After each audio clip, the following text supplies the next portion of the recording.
Hello ಎಲ್ಲರಿಗೂ, ನಾನು ಶ್ರೀಕಾಂತ್ ತೇಜಸ್ ಸ್ಪರ್ಧಾ ಚೈತ್ರ ತರಬೇತಿ ಕೇಂದ್ರದ ವತಿಯಿಂದ ಬಂದಿದ್ದೇನೆ. ಸ್ಪರ್ಧಾ ಚೈತ್ರ ಸ್ಪರ್ಧಾತ್ಮಕ ಪರೀಕ್ಷೆಗಳ ತರಬೇತಿ ಕೇಂದ್ರ ಬೆಂಗಳೂರು ವಿಜಯನಗರದಲ್ಲಿದೆ. ಸುಮಾರು 22 ವರ್ಷಗಳಿಂದ ಬೋಧನೆಯನ್ನು ಸ್ಪರ್ಧಾತ್ಮಕ ಪರೀಕ್ಷೆಗಳಿಗೆ ಮಾಡ್ತಾ ಬಂದಿದ್ದೇವೆ. ಸ್ಪರ್ಧಾ ಚೈತ್ರ ಸಂಸ್ಥೆಯಲ್ಲಿ ನಾನು ವಿಜ್ಞಾನ ಬೋಧಕನಾಗಿ ಕೆಲಸ ಮಾಡ್ತಾಯಿದ್ದೀನಿ, ಪ್ಲಸ್ ಅಲ್ಲಿ ಕೋಆರ್ಡಿನೇಟರ್ ಆಗಿ ಕೆಲಸ ಮಾಡ್ತಾಯಿದ್ದೇನೆ. ಈ ಒಂದು ಟಾಪಿಕ್ಕಲ್ಲಿ ಸಾಧನಾ ಅಕಾಡೆಮಿ ಕಡೆಯಿಂದ ನಿಮಗೆ ಮಾನವನ ಅಂತಸ್ರಾವಕ ವ್ಯವಸ್ಥೆ ಬಗ್ಗೆ ಸಂಪೂರ್ಣವಾಗಿ ಹ್ಯೂಮನ್ ಎಂಡೋಕ್ರೈನ್ ಸಿಸ್ಟಮ್ ಏನಿದೆ ಇದ್ರ ಬಗ್ಗೆ ಡೀಟೇಲ್ಡ್ ಆಗಿ ನಾನು ಎಕ್ಸ್ಪ್ಲೇನ್ ಮಾಡ್ತಾ ಹೋಗ್ತೇನೆ. So thank you very much. 13 ಲಕ್ಷ ಸಬ್ಸ್ಕ್ರೈಬರ್ಸು ಸಾಧನಾ ಅಕಾಡೆಮಿಗೆ ಸಂದಿರುವಂಥದ್ದು ನಮ್ಮೆಲ್ಲರಿಗೂ ಖುಷಿ ಆಗ್ತಾ ಇದೆ. ಸೊ ಈ ಒಂದು ಪ್ಲ್ಯಾಟ್ಫಾರ್ಮ್ ನನಗೆ ನೀಡಿರುವಂಥ ಮಂಜುನಾಥ್ ಸರ್ ಅವ್ರಿಗೂ ತುಂಬ ಧನ್ಯವಾದಗಳು. ಅದೇ ರೀತಿ ಮುಂದಕ್ಕೆ ನೋಡ್ತಾ ಹೋದರೆ ಸ್ಪರ್ಧಾ ಚೈತ್ರ ಸ್ಪರ್ಧಾತ್ಮಕ ಪರೀಕ್ಷೆಗಳ ತರಬೇತಿ ಕೇಂದ್ರ ಏನಿದೆ ವಿಜಯನಗರದಲ್ಲಿ, ಇದು 22 ವರ್ಷಗಳ ಹಿಂದೆ ಸ್ಥಾಪನೆಯಾಗಿದೆ. ನಮ್ಮ ನಿರ್ದೇಶಕರಾದಂಥ BS ವಸಂತ್ ಕುಮಾರ್ ಮತ್ತು ಅವರ ತಂಡದೊಂದಿಗೆ ನೋಡಿ ನಮ್ಮ ಎಲ್ಲ ಫ್ಯಾಕಲ್ಟೀಸನ್ನು ಇಲ್ಲಿ ಡಿಸ್ಪ್ಲೇ ಮಾಡಿದ್ದೇವೆ. ನಮ್ಮ VS ವಸಂತ್ ಕುಮಾರ್ ಸರ್ ಸುಮಾರು 22 ವರ್ಷಗಳಿಂದ ನಿಮ್ಮೆಲ್ಲರಿಗೂ ಗೊತ್ತಿರುತ್ತೆ ಮ್ಯಾಗ್ಝೀನನ್ನು ಮಾಡ್ಕೊಂಡಿದ್ರು. Chaitra magazine, Chaitra book house, ಅದೇ ರೀತಿ ಸ್ಪರ್ಧಾ ಚೈತ್ರ ಅನ್ನುವಂಥದ್ದು ಆಲ್ಮೋಸ್ಟ್ ಎಲ್ಲರಿಗೂ ಗೊತ್ತಿರುತ್ತೆ ಅನ್ನುವಂಥದ್ದು ನನ್ನ ಭಾವನೆಯಾಗಿದೆ. ನಮ್ಮ ಒಂದು ತರಬೇತಿಯನ್ನು ನೀಡುವಂತಹ ಶಿಕ್ಷಕರ ವೃಂದವನ್ನು ನಿಮಗೆ ಅಲ್ಲಿ ನಾನು ಡಿಸ್ಪ್ಲೇ ಮಾಡ್ತಾ ಇದ್ದೇನೆ. ವಿಜಯನಗರದಲ್ಲಿದೆ.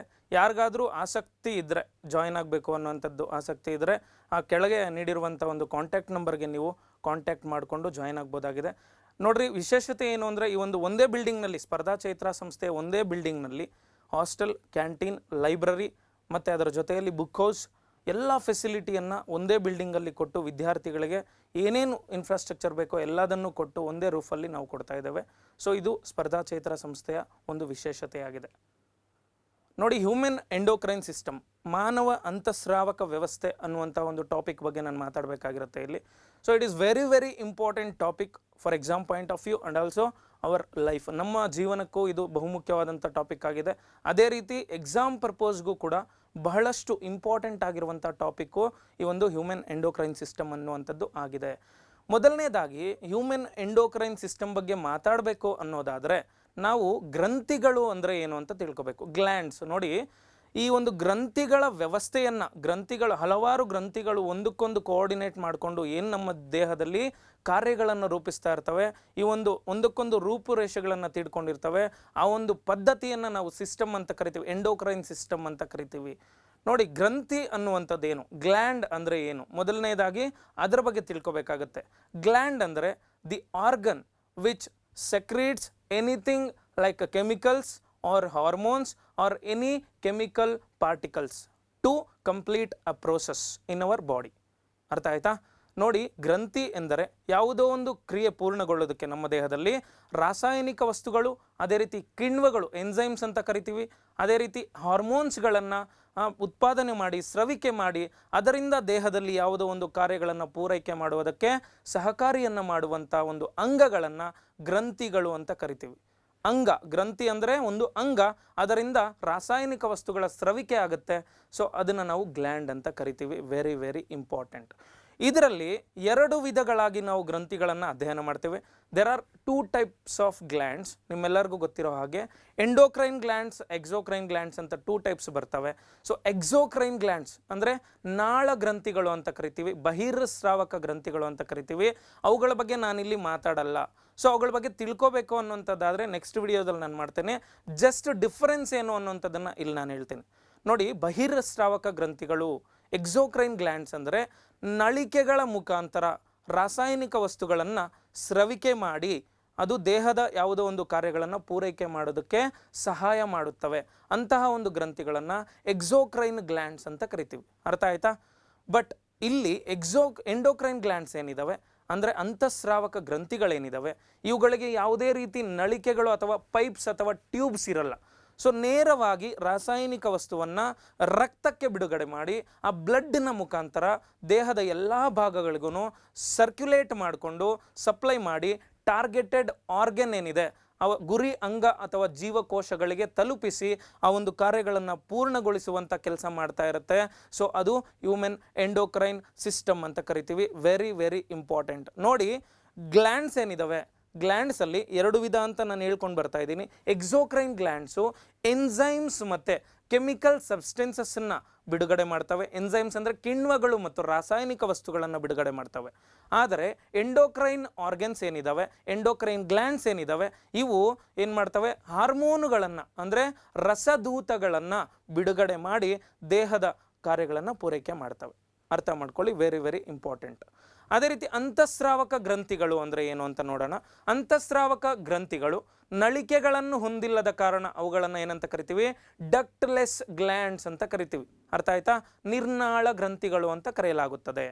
ಅದೇ ರೀತಿ ಅಂತಸ್ರಾವಕ ಗ್ರಂಥಿಗಳು ಏನನ್ನು ಬಿಡುಗಡೆ ಮಾಡ್ತವೆ ಅಂತ ಈಗಾಗಲೇ ನಾನು ಹೇಳಿದ್ದೇನೆ, ಹಾರ್ಮೋನ್ಸ್ಗಳನ್ನು, ರಸದೂತಗಳನ್ನು ಬಿಡುಗಡೆ ಮಾಡ್ತವೆ. ಈ ಹಾರ್ಮೋನ್ಸ್ ಅಂದರೆ ಏನು, ರಾಸಾಯನಿಕ ಪದಾರ್ಥಗಳು. ಇವುಗಳನ್ನು ನೇರವಾಗಿ ರಕ್ತಕ್ಕೆ ಬಿಡುಗಡೆ ಮಾಡಿ ಏನು ಮಾಡ್ತವೆ, ದೇಹದ ಬಹುಮುಖ್ಯವಾದಂಥ ಪ್ರಕ್ರಿಯೆಗಳನ್ನು ನಿಯಂತ್ರಣ ಮಾಡುವಂಥ ಕೆಲಸ ಈ ನಿರ್ನಾಳ ಗ್ರಂಥಿಗಳ ಗುಂಪು ಮಾಡ್ತಾ ಇರುತ್ತೆ. ಅದೇ ರೀತಿ ಹಾರ್ಮೋನ್ಸ್ ಅಂದರೆ ಏನು, ಹಾರ್ಮೋನ್ಸ್ ಅಂದರೆ ಏನು, ರಸದೂತಗಳು ಅಂದರೆ ಏನು. ನೋಡಿ, ನನಗೆ ತುಂಬ ಬೇಜಾರಾಗ್ತಾ ಇದೆ. ತುಂಬ ಬೇಜಾರಾದಾಗ ನಾನು ಯಾವುದೋ ಒಂದು ಬೇಜಾರಲ್ಲಿರುವಂಥ ಒಂದು ಹಾಡನ್ನು ಕೇಳೋದು. ಅರ್ಥ ಆಯ್ತಾ? ತುಂಬ ಖುಷಿ ಆಗ್ತಾ ಇದೆ, ರೋಮಾಂಚನವಾಗ್ತಾ ಇದೆ, ಆವಾಗ ಏನು ಮಾಡ್ತೀವಿ, ಒಂದು ಲವ್ ಸಾಂಗನ್ನು ಕೇಳ್ತೀವಿ ಅಲ್ವಾ. ಸೊ ಅದೇ ರೀತಿ ನನಗೆ ತುಂಬ ಡಿಪ್ರೆಷನ್, ಖಿನ್ನತೆಗೊಳಗಾಗ್ಬಿಟ್ಟಿದ್ದೀನಿ, ಆವಾಗ ಒಂದು ಹಾಡು, ಯಾರಿಗೆ ಬೇಕು ಈ ಲೋಕ ಅಂತ ಅಲ್ವಾ. ಸೊ ಈ ರೀತಿ ಪ್ರತಿಯೊಂದು ಮೂಡನ್ನು, ಅದೇ ರೀತಿ ಪ್ರತಿಯೊಂದು ನಮ್ಮ ದೇಹದಲ್ಲಾಗುವಂಥ ಪ್ರತಿಯೊಂದು ಭೌತಿಕ ಮತ್ತು ಮೆಂಟಲ್ ಏನೇನು ಚೇಂಜಸ್ ಇದೆ ಪ್ರತಿಯೊಂದನ್ನು ನಿಯಂತ್ರಣ ಮಾಡುವಂಥ ಕೆಲಸ ಈ ಹಾರ್ಮೋನ್ಸ್ಗಳು ಮಾಡ್ತಾ ಇರ್ತವೆ. ಹಾರ್ಮೋನ್ಸ್ ಅಂದರೆ ಏನು ಅಂದರೆ chemical messengers of the body ಅಂತ ಕರಿತೀವಿ. ಇವುಗಳನ್ನು ದೇಹದ ಸಂದೇಶವಾಹಕಗಳು ಅಂತ ಕರಿತೀವಿ.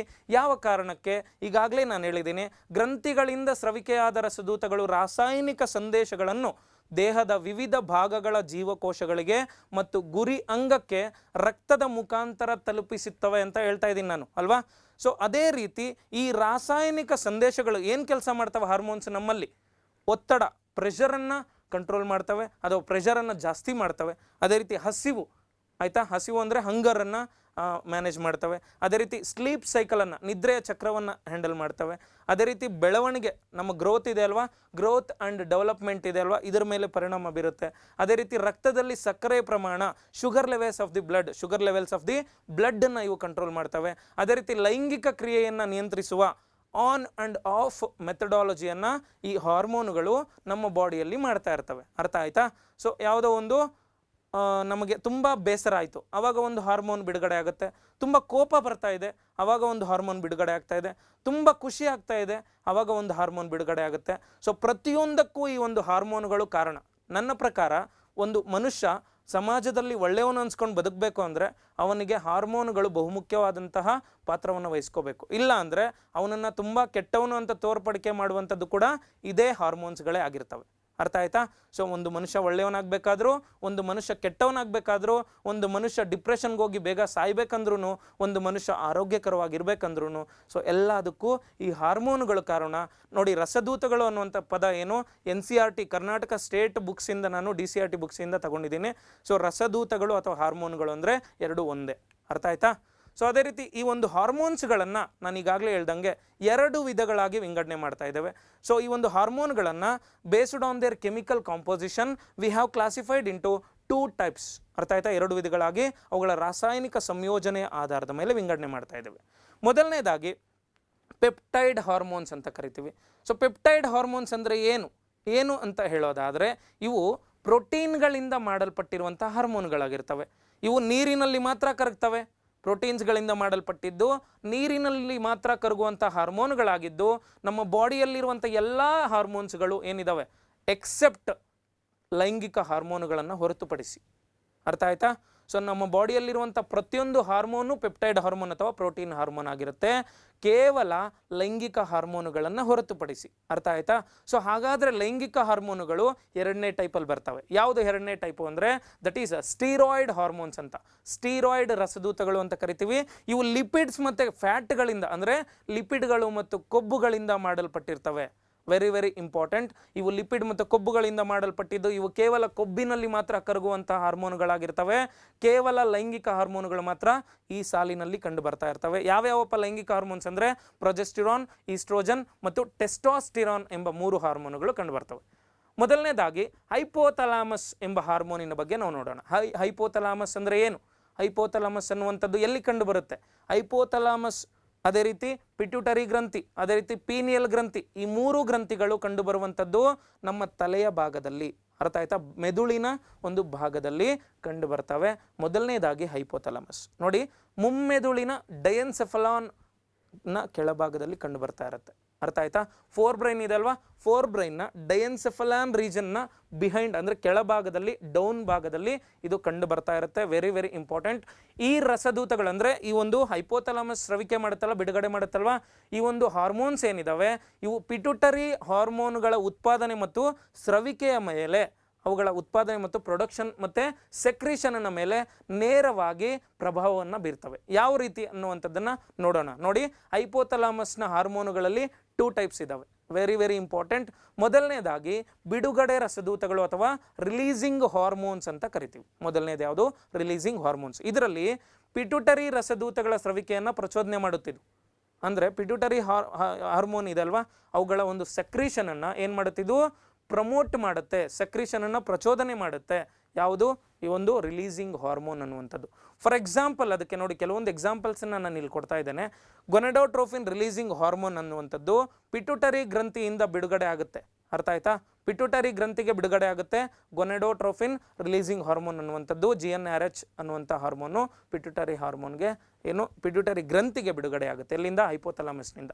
ಸೊ ಅದರಿಂದಾಗಿ ಪಿಟ್ಯೂಟರಿ ಗ್ರಂಥಿ ಆಕ್ಟಿವೇಟ್ ಆಗಿ ಏನು ಮಾಡುತ್ತೆ ಗೊತ್ತಾ, 2 ಹಾರ್ಮೋನುಗಳನ್ನು ಬಿಡುಗಡೆ ಮಾಡುತ್ತೆ.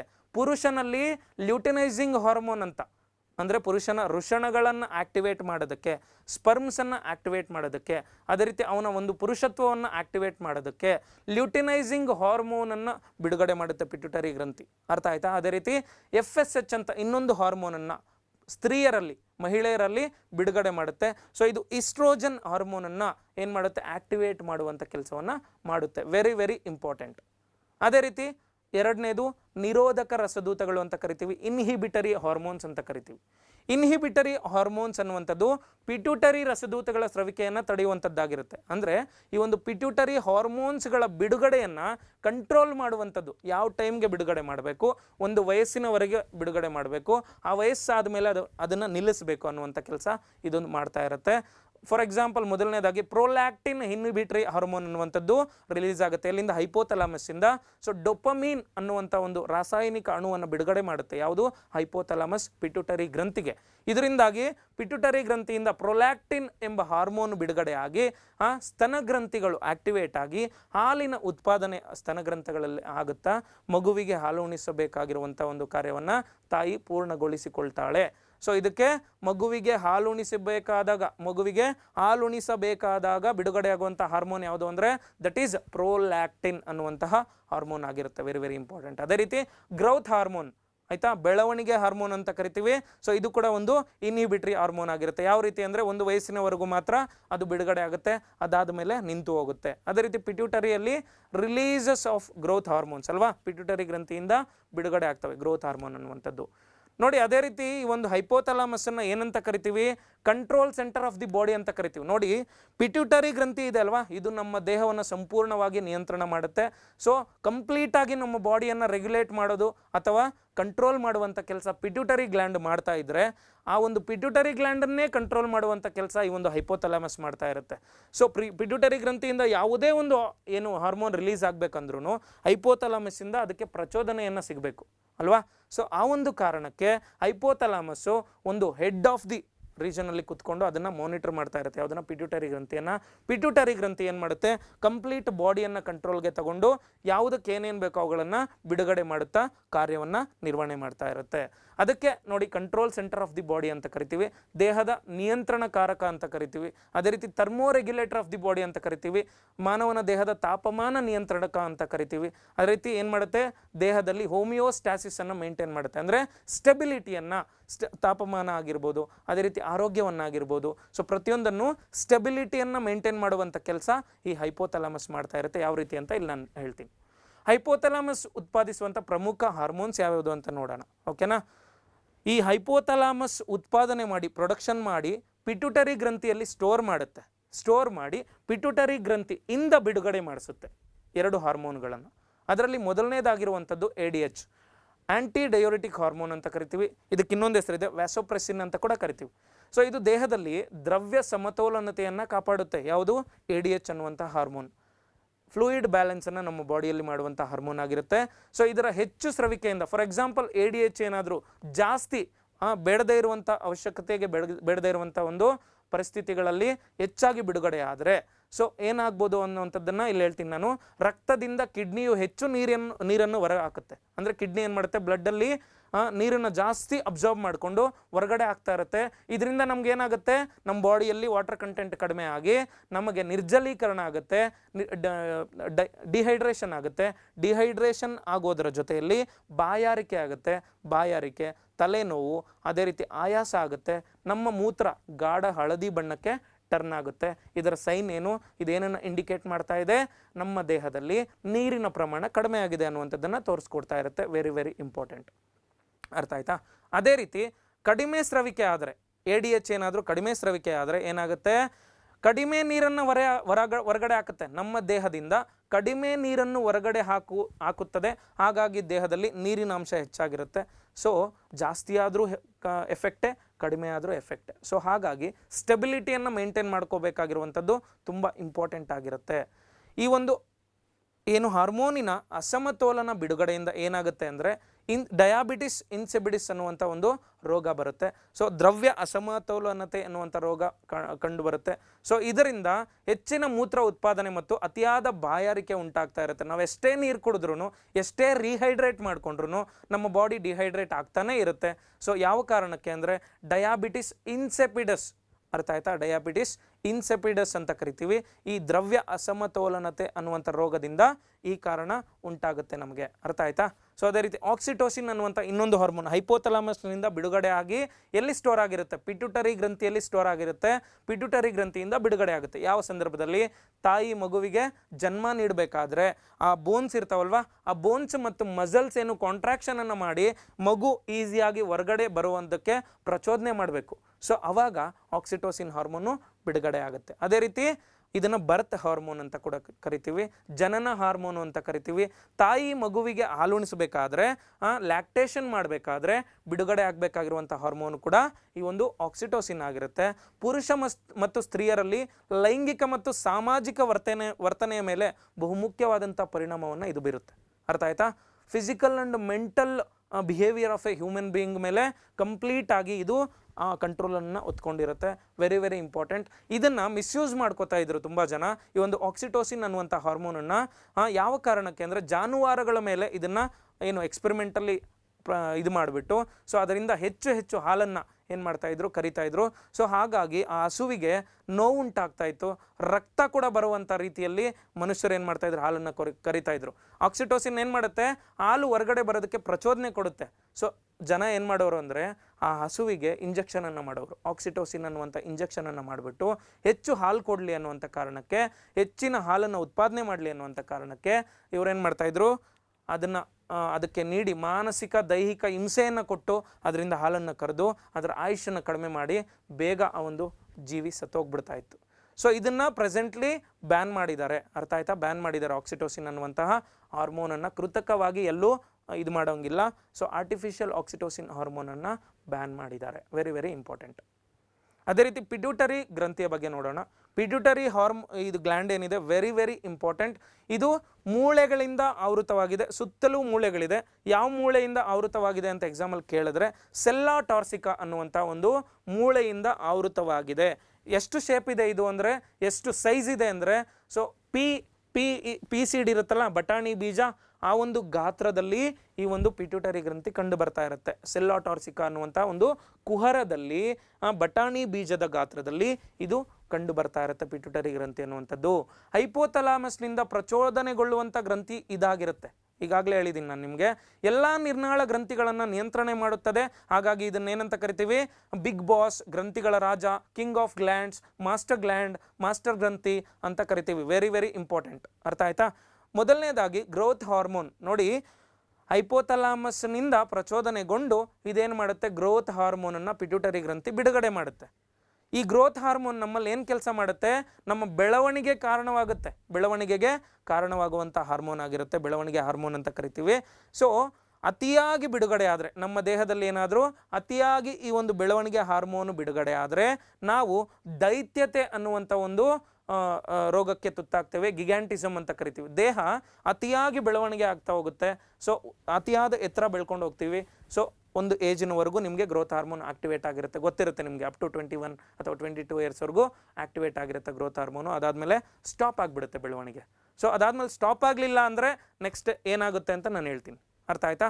ಸೊ ಅಗತ್ಯಕ್ಕಿಂತ ಕಡಿಮೆ ಉತ್ಪಾದನೆ ಆದರೆ, ಜಾಸ್ತಿ ಆದರೆ ದೈತ್ಯತೆ ಅಥವಾ ಗಿಗ್ಯಾಂಟಿಸಮ್ ಅಂತ ಕರಿತೀವಿ. ಅಗತ್ಯಕ್ಕಿಂತ ಕಡಿಮೆ ಉತ್ಪಾದನೆ ಆದರೆ ಏನಾಗುತ್ತೆ? ಅಗತ್ಯಕ್ಕಿಂತ ಕಡಿಮೆ ಉತ್ಪಾದನೆ ಆದರೆ ಡ್ವಾರ್ಫಿಸಮ್ ಅಥವಾ ಕುಬ್ಜತೆ ಉಂಟಾಗುತ್ತೆ. ಕುಬ್ಜತೆ ಅಂತ ಕರಿತೀವಿ. ಅಂದರೆ ಎಷ್ಟು ವಯಸ್ಸಾದ್ರೂ ಚಿಕ್ಕ ಮಗು ಥರನೇ ಕಾಣ್ತಾ ಇರ್ತಾರೆ. ಮುಖ ಎಲ್ಲ ಈ ರೀತಿ ಪ್ಯಾಚಸ್ ಕಾಣ್ತಾ ಇರುತ್ತೆ, ಶ್ರಿಂಕ್ ಆಗಿರುತ್ತೆ ಮುಖ ಎಲ್ಲ. ಸೊ ಚಿಕ್ಕ ಮಗು ಥರ ಕಾಣ್ತಾ ಇರ್ತಾರೆ. ಇದನ್ನು ಡ್ವಾರ್ಫಿಸಮ್ ಅಂತ ಕರಿತೀವಿ. ಯಾಕೆ? ಗ್ರೋತ್ ಹಾರ್ಮೋನ್ನ ಕಡಿಮೆ ಉತ್ಪಾದನೆಯಿಂದ. ಸೊ ಅದೇ ರೀತಿ ನಾವು ಪ್ರೌಢ ವಯಸ್ಸನ್ನು ತಲುಪ್ತೀವಿ, ಪ್ರೌಢಾವಸ್ಥೆಯನ್ನು ತಲುಪ್ತೀವಿ. ಅದೇ ರೀತಿ ಗ್ರೋತ್ ಹಾರ್ಮೋನ್ ಸ್ಟಾಪ್ ಆಗುವಂಥ ಸ್ಟೇಜ್ಗೆ ನಾವು ಬರ್ತೀವಿ. ಸೊ ಆ ಸಂದರ್ಭದಲ್ಲೂ ಈ ಒಂದು ಬೆಳವಣಿಗೆ ಹಾರ್ಮೋನ್ ಹೆಚ್ಚಾಗಿ ಬಿಡುಗಡೆ ಆಗ್ತಾ ಹೋದರೆ ನಮ್ಮಲ್ಲಿ ಏನಾಗುತ್ತೆ? ಆಕ್ರೋಮೆಗಾಲಿ ಅನ್ನುವಂಥ ಕಂಡೀಷನ್ ಅಥವಾ ಒಂದು ಪರಿಸ್ಥಿತಿಗೆ ನಾವು ತುತ್ತಾಗ್ತೇವೆ. ಆಕ್ರೋಮೆಗಾಲಿ ಅಂತ ಕರಿತೀವಿ. ಏನು ಆಕ್ರೋಮೆಗಾಲಿ ಅಂದರೆ? ಆಕ್ರೋಮೆಗಾಲಿ ಅಂದರೆ ದೈತ್ಯವಾಗಿ ವಿಕಾರವಾಗಿ ಬೆಳವಣಿಗೆ ಆಗ್ತಾ ಹೋಗ್ತೀವಿ. ಸೊ ದುಂಡನೆ ಮುಖ ಹೊಂದಿರ್ತೀವಿ. ಸೊ ನಮ್ಮ ಬೆಳವಣಿಗೆ ಎಷ್ಟಿರುತ್ತೆ ಯಾರು ಊಹೆ ಮಾಡೋಕ್ಕಾಗಲ್ಲ. ಒಂದು ವ್ಯಕ್ತಿ ಇದ್ದಾನೆ, ಯಾರು USA ಅಲ್ಲಿ ಒಬ್ಬ ವ್ಯಕ್ತಿ ಇದ್ದ, ಸತ್ತೋದವರು. ಸೊ ಅವ್ರ ಹೆಸರು ಬಂದುಬಿಟ್ಟು ರಾಬರ್ಟ್ ವ್ಯಾಡ್ಲೋ ಅಂತ. 8.11 ಅಡಿ ಉದ್ದ ಇದ್ರು ಅವರು. ಅದೇ ರೀತಿ ಸುಮಾರು 106 kg ಅವರ ಒಂದು ಬಾಡಿ ತೂಕ ಬರ್ತಾ ಇತ್ತು. ಅವರ ಶೂ ಸೈಜ್ ಎಷ್ಟು ಅಂದ್ಕೊಂಡಿದ್ದೀರಾ? ಶೂ ಸೈಜು ನೀವು ಕೇಳಿದ್ರೆ ಶಾಕ್ ಆಗ್ತೀರಾ. 18.5 ಇಂಚುಗಳಷ್ಟು ಅವರ ಶೂ ಸೈಜ್. ನಮ್ಮದೆಲ್ಲ ನಾರ್ಮಲ್ಲು 9 or 10ಗೆ ಮುಗೀತು. ಮ್ಯಾಕ್ಸಿಮಮ್ 10 ಇರುತ್ತಲ್ವ, ನಮ್ಮದು 10 ಇಂಚಸ್ ಇರುತ್ತೆ. ಅವ್ರದ್ದು 18.5 ಇತ್ತು shoe size. So very important disease ಆಗಿರುತ್ತೆ ಇದು. ಸೊ ಗೊತ್ತಿರಬೇಕು ನಿಮಗೆ, ಆಕ್ರೋಮೆಗಾಲಿ ಅಂತ ಕರಿತೀವಿ. ಅದೇ ರೀತಿ ಈ ಒಂದು ಪಿಟ್ಯೂಟರಿ ಗ್ರಂಥಿ ಇನ್ನೂ ಹಲವಾರು ಹಾರ್ಮೋನುಗಳನ್ನು ಬಿಡುಗಡೆ ಮಾಡುತ್ತೆ. ಯಾವ್ಯಾವುದು ಅಂತ ನೋಡೋದಾದರೆ, ಮೊದಲನೇದು ನಿಮ್ಗೆ ಆಗಲೇ ಗೊತ್ತಿರೋ ಹಂಗೆ ಗ್ರೋತ್ ಹಾರ್ಮೋನು. ಎರಡನೇದು ಥೈರಾಯ್ಡ್ ಸ್ಟಿಮ್ಯುಲೇಟಿಂಗ್ ಹಾರ್ಮೋನ್ ಅಂತ ಕರಿತೀವಿ, ಥೈರಾಯ್ಡ್ ಪ್ರಚೋದಕ ಹಾರ್ಮೋನು ಎರಡನೇದು. ಮೂರನೇದು ಅಡ್ರಿನೋಕಾರ್ಟಿಕೋಟ್ರೋಫಿಕ್ ಹಾರ್ಮೋನ್ ಅಂತ, ಅಡ್ರಿನೋಕಾರ್ಟಿಕೋಟ್ರೋಫಿಕ್ ರಸದೂತ ACTH ಅಂತ ಕರಿತೀವಿ. ಮೂರನೇದು ಲ್ಯೂಟಿನೈಸಿಂಗ್ ಹಾರ್ಮೋನ್. ಅವಾಗಲೇ ಹೇಳಿದ್ನಲ್ವ ನಾನು, ಪುರುಷನ ವೃಷಣಗಳನ್ನು ಆಕ್ಟಿವೇಟ್ ಮಾಡೋದಕ್ಕೆ LH ಅನ್ನುವಂಥ ಹಾರ್ಮೋನು ಬಿಡುಗಡೆ ಆಗುತ್ತೆ ಅಂತ ಹೇಳಿದ್ದೀನಿ ನಾನು. ಅದೇ ರೀತಿ ಫಾಲಿಕಲ್ ಸ್ಟಿಮ್ಯುಲೇಟಿಂಗ್ ಹಾರ್ಮೋನ್ FSH ಅಂತ. ಸೊ ಈ ಒಂದು FSH ಹಾರ್ಮೋನು ಸ್ತ್ರೀಯರಲ್ಲಿ ಅಂಡಾಶಯವನ್ನು ಆಕ್ಟಿವೇಟ್ ಮಾಡೋದಕ್ಕೆ ಬಿಡುಗಡೆ ಆಗುತ್ತೆ ಅಂತ ನಾನು ಹೇಳಿದ್ದೆ. ಅದೇ ರೀತಿ MSH ಅಂತ, ಮೆಲನೋಸೈಟ್ ಪ್ರಚೋದಕ ರಸದೂತ ಅನ್ನುವಂಥದ್ದು ಕೂಡ ಬಿಡುಗಡೆ ಆಗುತ್ತೆ ಮಾನವನಲ್ಲಿ. ಇಷ್ಟು ಹಾರ್ಮೋನುಗಳು ಪಿಟ್ಯೂಟರಿ ಗ್ರಂಥಿಯಿಂದ ಬಿಡುಗಡೆ ಆಗುವಂಥ ಹಾರ್ಮೋನುಗಳಾಗಿದ್ದಾವೆ. Very important.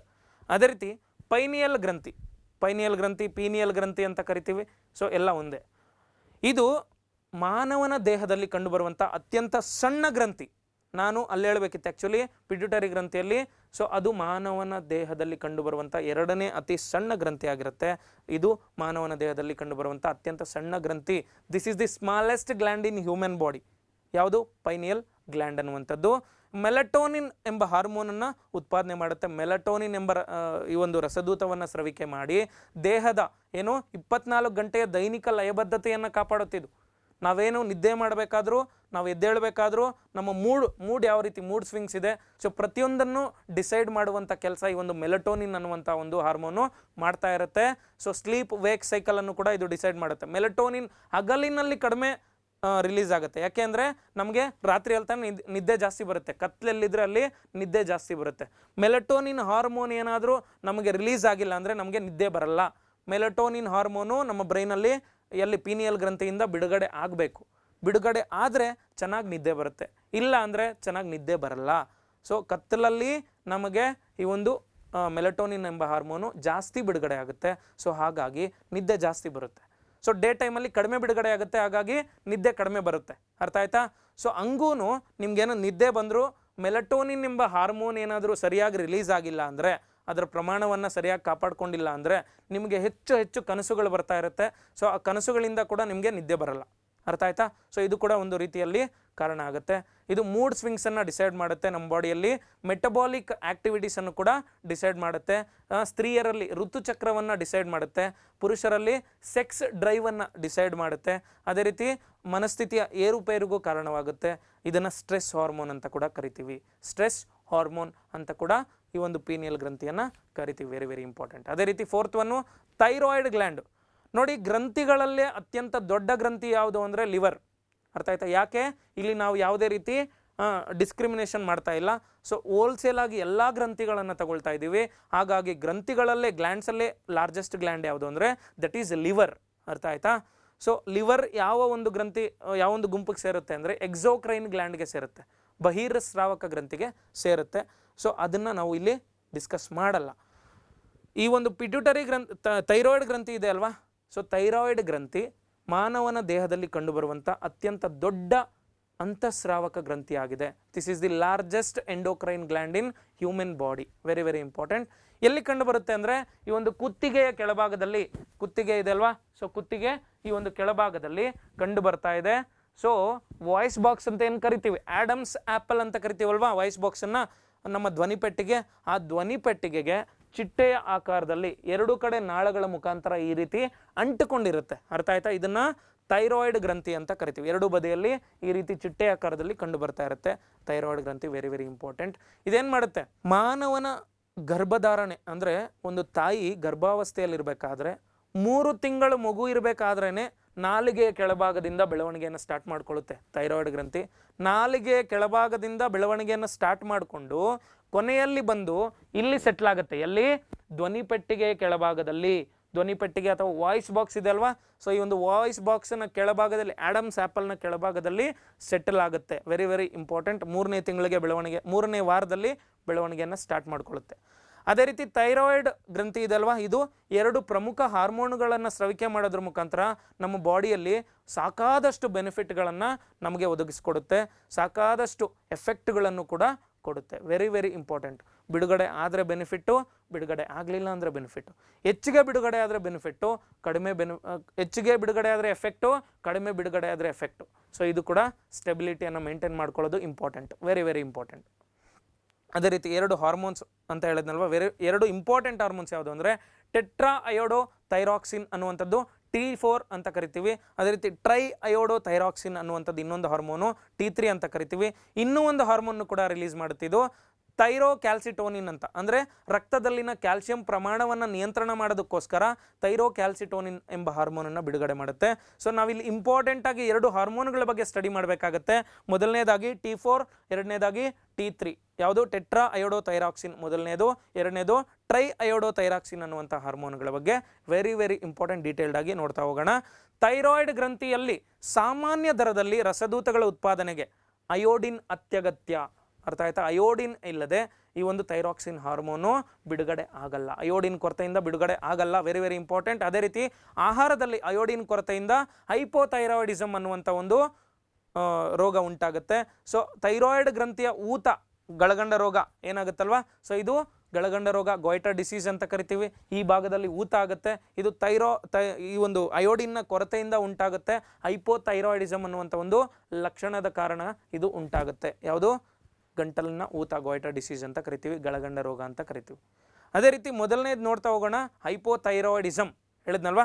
ಸೊ ಚಯಾಪಚಯ ಕ್ರಿಯೆ ವೇಗ ಅಂದರೆ ನಮ್ಮ ಬಾಡಿ ಮೆಟಬಾಲಿಕ್ ಆಕ್ಟಿವಿಟಿ ರೇಟ್ ಇರುತ್ತಲ್ಲ, ಇದರ ಮೇಲೆ ಬಹುಮುಖ್ಯವಾದಂಥ ಪರಿಣಾಮವನ್ನು ಬೀರುತ್ತೆ. ಅದರ ಜೊತೆಯಲ್ಲಿ ಕಡಿಮೆ ಕ್ಯಾಲೋರಿ ಸುಡುವಿಕೆ, ಹೆಚ್ಚು ಆಹಾರ ಸೇವನೆ. ಅರ್ಥ ಆಯ್ತಾ? ಕ್ಯಾಲೋರಿ ಬರ್ನು ತುಂಬ ಕಡಿಮೆ ಆಗುತ್ತೆ. ಅವ್ರ ಕೈಯಲ್ಲಿ ತುಂಬ ಕೆಲಸ ಮಾಡೋದಕ್ಕಾಗಲ್ಲ. ಈ ಒಂದು ಕಾಯಿಲೆ ಬಂದರೆ ತುಂಬ ಕೆಲಸ ಮಾಡೋದಕ್ಕಾಗಲ್ಲ, ತುಂಬ ಲೇಜಿ ಇರ್ತಾರೆ. ಸೊ ಕ್ಯಾಲೋರಿ ಬರ್ನ್ ಕಡಿಮೆ ಆಗುತ್ತೆ, ಕ್ಯಾಲೋರಿಗಳ ಸುಡುವಿಕೆ ಕಡಿಮೆ ಆಗುತ್ತೆ. ಸೊ ಶಕ್ತಿ ಕಡಿಮೆ ಉತ್ಪಾದನೆ ಆಗುತ್ತೆ. ತಿಂದ ಆಹಾರ ಜಾಸ್ತಿ ತಿಂತಾರೆ.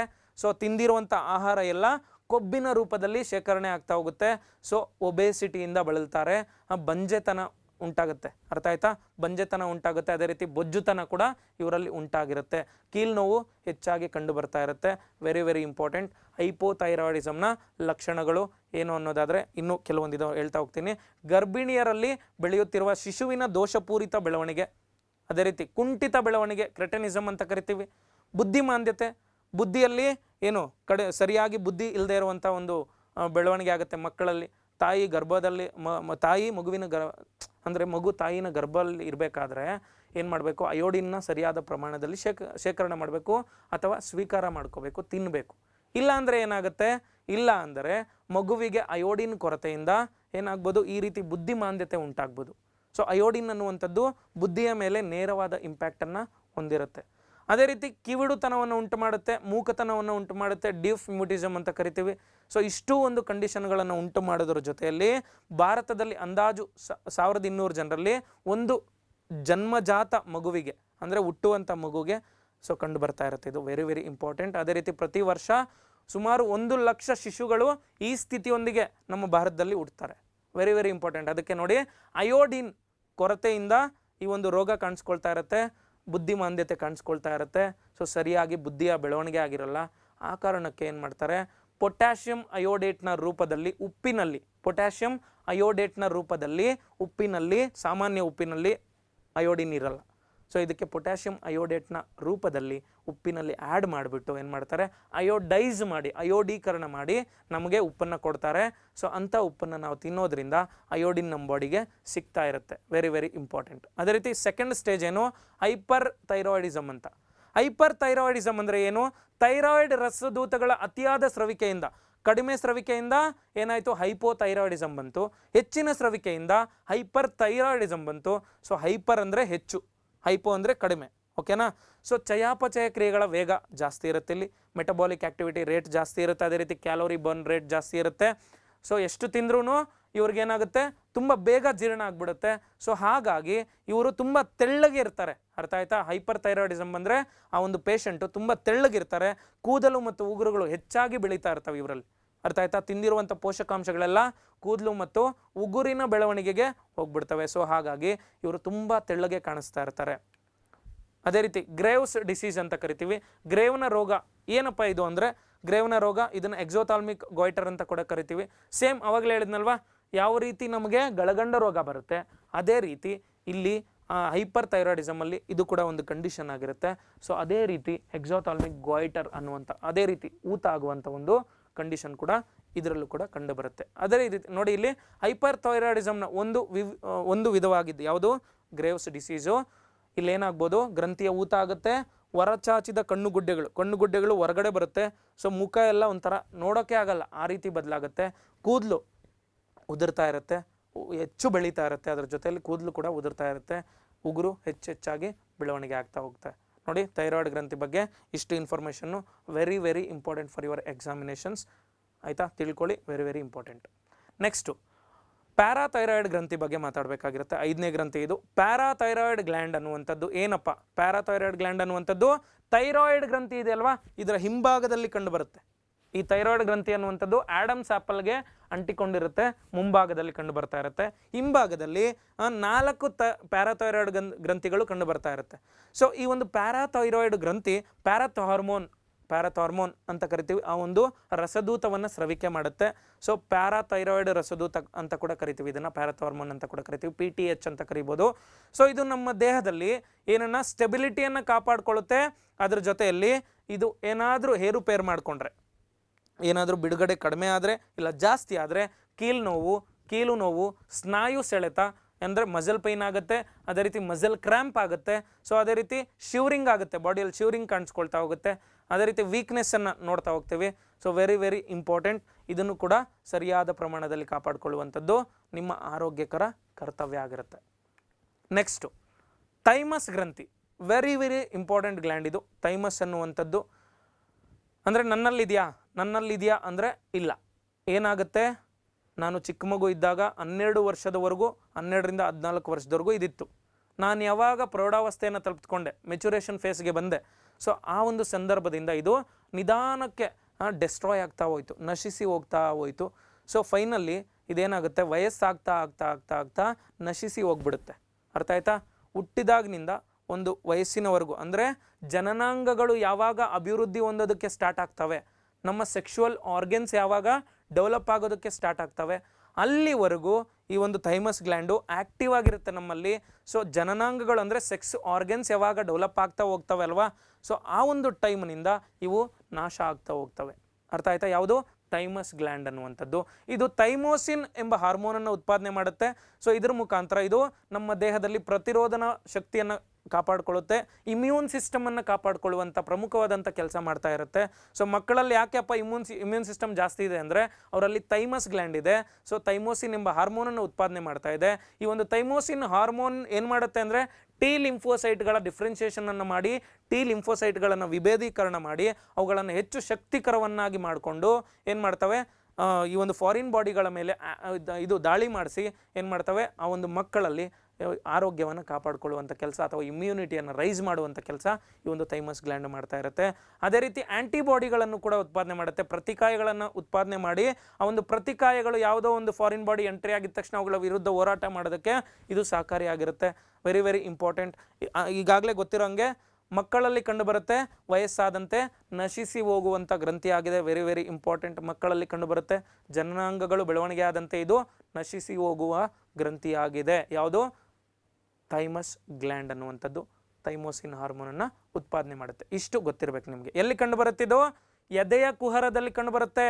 ಎದೆಯ ಕುಹರದಲ್ಲಿ ಅಥವಾ ರಿಬ್ ಕೇಜ್ ಇರೋದಲ್ವಾ, ಆ ಒಂದು ಮಧ್ಯಭಾಗದಲ್ಲಿ ಕಂಡುಬರುತ್ತೆ. ಶ್ವಾಸಕೋಶಗಳು ಅಂದರೆ ಲಂಗ್ಸ್ನ ನಡುವೆ ಮಧ್ಯಭಾಗದಲ್ಲಿ ಕಂಡು ಬರ್ತಾ ಇದೆ ನೋಡಿ. ಅಲ್ಲಿ ಡಿಸ್ಪ್ಲೇ ಮಾಡಿದ್ದೀನಿ, ನಾನು ತೋರಿಸ್ತಾ ಇದ್ದೀನಿ. ಎರಡು ಕಡೆ ಲಂಗ್ಸ್ ಇದೆ. ಸೊ ಲಂಗ್ಸ್ಗಳ ಮಧ್ಯಭಾಗದಲ್ಲಿ ಈ ಒಂದು ಥೈಮಸ್ ಗ್ಲ್ಯಾಂಡು ಕಂಡು ಬರ್ತಾ ಇದೆ. Very very important. Next adrenal gland. ಇದು ತುಂಬ ಇಂಪಾರ್ಟೆಂಟ್ ಗ್ಲ್ಯಾಂಡ್ ಆಗಿರುತ್ತೆ ನಮ್ಮಲ್ಲಿ.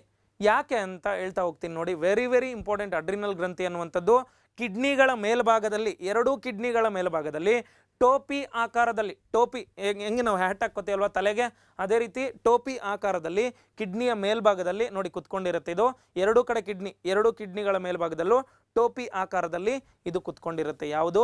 ಅಡ್ರಿನಲ್ ಅನ್ನುವಂಥ ಗ್ರಂಥಿ. ಏನು ಕೆಲಸ ಮಾಡುತ್ತೆ ಇದು? ಏನು ಕೆಲಸ ಮಾಡುತ್ತೆ ಅಂದರೆ ಹೇಳ್ತಾ ಹೋಗ್ತೀನಿ. ಮೊದಲನೇದಾಗಿ ನೀವು ಅದರ ಒಂದು ಅನಾಟಮಿಯನ್ನು ತಿಳ್ಕೊಳ್ಳೋಣ.